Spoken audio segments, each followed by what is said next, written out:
নমস্কাৰ, মই চানাই আকৌ এটি নতুন ভিডিঅ'লৈ আপোনালোকৰ মাজলৈ আহিছোঁ। মই আজি মাছৰ মাথাৰ দি এটা নতুন ৰেচিপি বনাব লৈছোঁ। আহকচোন চাওঁ সকলোৱে। এয়া মই ৰেচিপিটোৰ কাৰণে সকলোখিনি যোগাৰ কৰি ল'লোঁ। এয়া কচু, কণবিলাহী, কেইটামান দাইল দিছোঁ, লগতে জালুক, দুটা শুকান জলকীয়া, আদা, নহৰু, কেঁচা জলকীয়া, পিঁয়াজ, এই সকলোখিনি মই যোগাৰ কৰি ল'লোঁ। এতিয়া মই বৰালি মাছখিনি অকণমান বইল কৰি লৈছিলোঁ, যিহেতু বৰালি মাছৰ মাথাত বহুত বিজল থাকে, গতিকেলৈ বইল কৰিলে অলপ বিজলটো মৰি যায়। সেইটো কাৰণে মই অলপ বইল কৰি লৈছিলোঁ। এতিয়া মই বৰালি মাছৰ মাথাখিনি ফ্ৰাই কৰি ল'ম। আপোনালোকে চাই থাককচোন। নিমখ হালধি আন্দাজমতে দি দিছোঁ। বৰ বেছি ফ্ৰাই নকৰিলেও হ'ব, যিহেতু মই অলপ বইল কৰি লৈছিলোঁ। এতিয়া মই অলপ ৰঙচুৱাকৈ ফ্ৰাই কৰিলোঁ। ফ্ৰাই কৰি হৈ গৈছে। এয়া চাওক, বৰ বেছিও ফ্ৰাই কৰা নাই।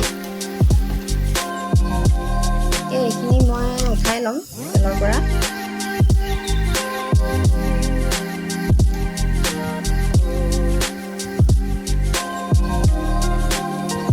শেষলৈ চাবচোন, আৰু এটা ৰেচিপি আছে লগতে। এয়া দাইল আৰু কচু মই কুকাৰত দি লৈছিলোঁ, ইতিমধ্যে হৈ গৈছে এইখিনি। এতিয়া ব'লকচোন ৰেচিপিটো চাওক আপোনালোকে। তেল দিছোঁ, কেইটামান পাঁচফোৰণ দিছোঁ, দুই তিনিটা শুকান জলকীয়াও দি দিছোঁ। পাঁচফোৰণ দিলে ফ্লেভাৰটো অলপ ধুনীয়া আহে। এটা ডাঙৰ চাই পিঁয়াজো দিছোঁ। এইখিনি অকণমান ৰঙচুৱাকৈ ভাজিব লাগিব। এয়া আদা নহৰু দিছোঁ, লগতে দুটা কেঁচা জলকীয়াও খুন্দি দিছোঁ। কেঁচা গোন্ধটো যোৱালৈকে অকণমান ভাজিব লাগিব।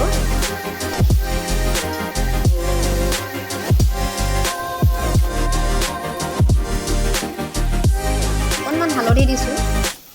নিমখ মই ব্যৱহাৰ কৰা নাই, নিমখ মাছৰ মাথাত দিছোঁ যিহেতু, দাইলতো দিছোঁ কচু বইল কৰোঁতে, সেইটো কাৰণে মই ইয়াত নিমখ ব্যৱহাৰ নাই কৰা। বেছি হৈ গ'লে খাই ভালো নালাগে। কণবিলাহীখিনি দি দিছোঁ। এইখিনি যেতিয়ালৈকে গলি নাযায় তেতিয়ালৈকে ভাজিব লাগিব।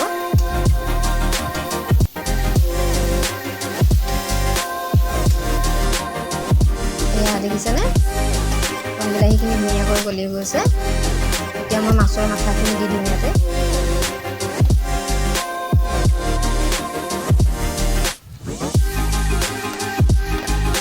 এয়া মাছৰ মাথা দি দিলোঁ। অকণমান মছলাটো মিহলি হৈ যোৱালৈকে ভাজিব লাগিব। অকণমান জালুক দিছোঁ। কচুত যিহেতু জালুক দিলে অলপ ভাল লাগে খাই, সোৱাদ লাগে, সোৱাদ হয়, বহুত ধুনীয়া এটা ফ্লেভাৰ আহি থাকে। এতিয়া মই কচু শাকখিনি ইয়াতে ঢালি দিছোঁ।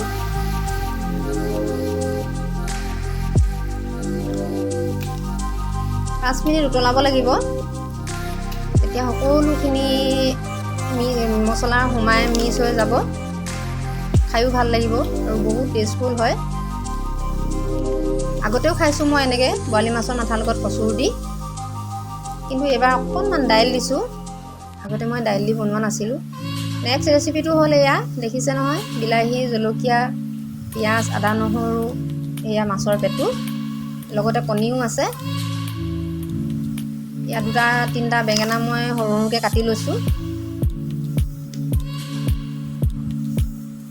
এতিয়া মই এইখিনিও বনাম। তেল অকণ সৰহকৈ দিছোঁ।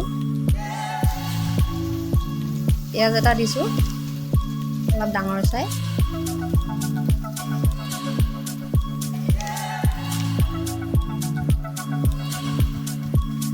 অকণমান ৰঙচুৱাকৈ ভাজিম। কেঁচা জলকীয়া অকণমান সৰহকৈ দিছোঁ, কেলৈ কেঁচা জলকীয়া পেটু ভাজি যিহেতু তিতা হয়, জ্বলাটো হ'লে অলপ খাই ভাল লাগে, সেইটো কাৰণে অলপ সৰহকৈ দিছোঁ। ইয়াত নহৰু আদাও দি দিছোঁ।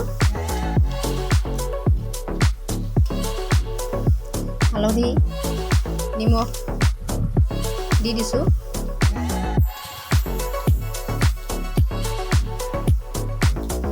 অকণমান ৰঙচুৱাকৈ ভাজিব লাগিব।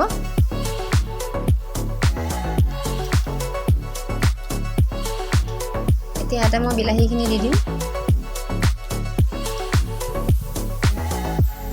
বিলাহীখিনিও সেই আগৰ দৰে গলি যোৱালৈকে ভাজিব লাগিব।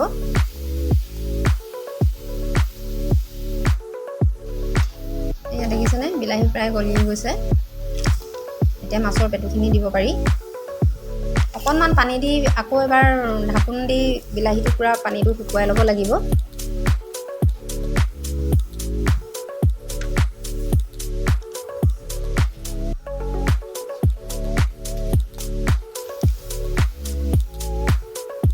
এয়া মাছৰ পেটু।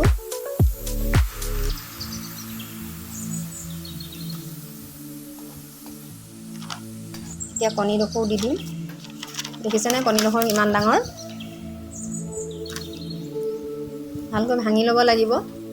কণীবোৰ গোটা গোটা হৈ থাকিলে ইমান ভাল নালাগে খাই। ভাঙি দিলে মছলাটো সোমাই যায়, খাবলৈ ভাল লাগে। বেঙেনাখিনিও দি দিছোঁ তাতে। এয়া মোৰ মাছৰ পেটু ৰেডি হৈ গ'ল। দেখিছেনে কি ধুনীয়া, ইমান ধুনীয়া এটা সুগন্ধ আহিছে।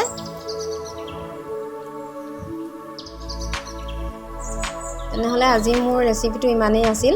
আশা কৰোঁ আপোনালোকে সকলোৱে চাই ভাল পাব। আজিলৈ আহিলোঁ। আৰু যদি মোৰ ভিডিঅ'টো চাই ভাল পায় সকলোৱে লাইক, কমেণ্ট, শ্বেয়াৰ, ছাবস্ক্ৰাইব এটা কৰি দিব।